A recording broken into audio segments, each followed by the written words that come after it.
5-card major suit, and you have game, you can now bid 3 spades right here. And that bid specifically says, partner, I've got 4 hearts, I've got 5 spades, and I've got game-going values.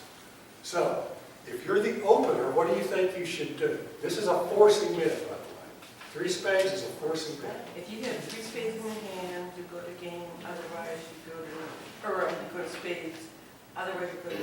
Exactly right. Did everyone hear that? No, I All right. believe the last part of it. If, see the advantage of having 5 here? I could have, as the opener, 3 spades. And I would not respond spades, because it's not a 4-card major suit, right?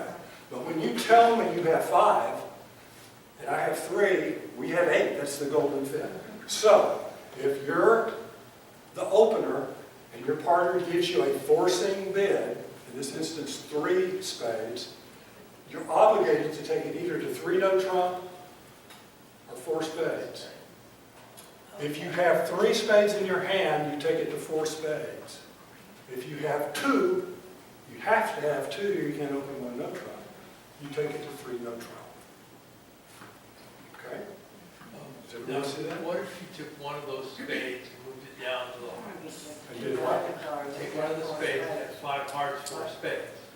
Would you You respond do to just the hearts? reverse. You do just the reverse. Okay, you You respond do to 3 hearts. hearts. Okay, got it. So it's this way. That tells them instantly that you have 5 of those. Exactly. So if you have a game-going hand and you have a 5-4 distribution in the majors, bid your 4-card, you use stayman because of the 4 cards. If they don't hit it, if they bid 2 diamonds, then you bid your 5-card major at the 3 level, which forces to game. Now, if you don't have game-going values here, then you would make an invitational bid. What do you think an invitational bid would be here?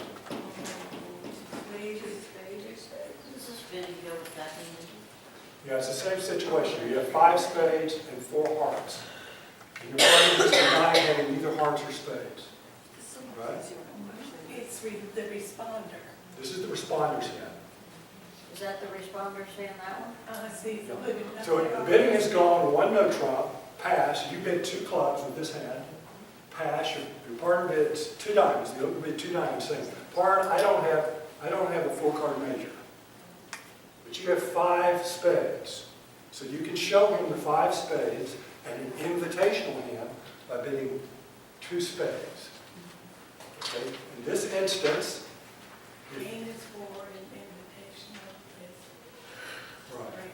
So in this instance, if you have 3 spades, if the opener has 3 spades in his hand, you know you have 8. And you have the high end, and you can bid game in spades. If you don't have 3 and you have the high end, you would bid 3 no trump. So the key thing here is if you have 3 of the suit, he mentions that he has 5 of them. If you do, you want to end up in that suit. If you don't, you want to end up in no trump. And then depending upon how many points you have, 17 high, 15 minimum, you either accept or don't accept the Do you invitation. need to, if you respond to the spades, do you have to have high card points? In spades. Well, all right, well, let's go over this real closely. You opened, not you. The partner opened, 1 no trump. You know he has 15 to 17 points. You bid because you do have a 4-card major and you do have at least 8 points. You bid stayman, 2 clubs. Correct. Your partner says, no, this hand is not up there, but he says, no, partner, I don't have a 4-card major by bidding 2 diamonds. But you're not through yet. You don't just default back into no trump because you have, in addition to a 4-card major, you've got a 5-card major. Maybe, just maybe, your partner has 3 in that suit.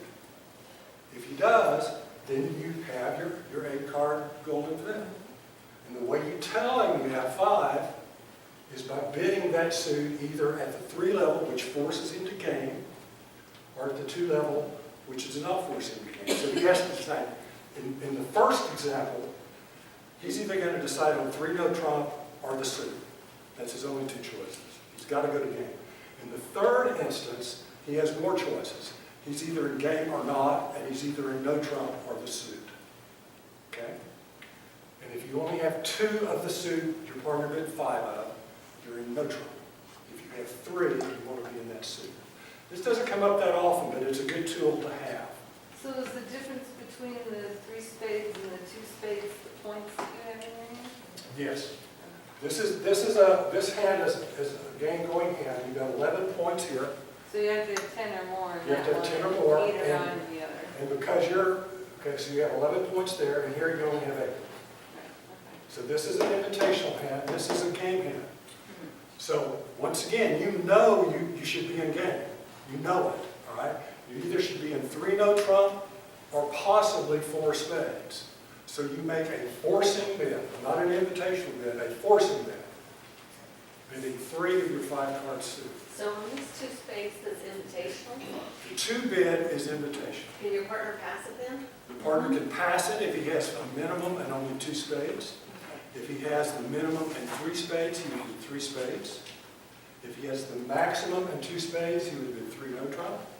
If he has the maximum and 3 spades, he would do 4 spades. So first, are you minimum or maximum is the opener, and do you have the suit or not? So say you have 4 hearts and 6 diamonds, and you're the responder, and you have 10 points. And your partner comes back and says, Okay, I've got what? I've got what you mean, question. I have 4 spades and 6 diamonds, Okay. The others are as well. and so I go 2 clubs to see if he has the spade fit, Okay. and he rejects it. Can I name my diamonds, or do I have to go to no? Well, you generally go to no trump. There are some bids, if this hand is strong, where you can show the diamonds or the clubs. If you know you got a diamond, you know you got 9 diamonds. Right. What you got, if you've got 6 here, you've got at least 8.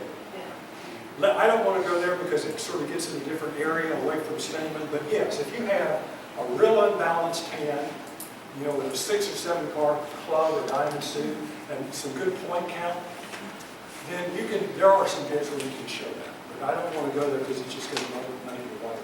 Right? So let's don't worry about that right now. All right, so I think we made pretty good time here because I want to start the hands a little earlier. Any basic questions with this? The sheet goes over this very right, exactly the way we went over in class. So this is a good little reference sheet to use. I think it addresses everything that's in the book. You said it was different slightly from the book. Where is it different from the book? What's that? Oh, I'm sorry.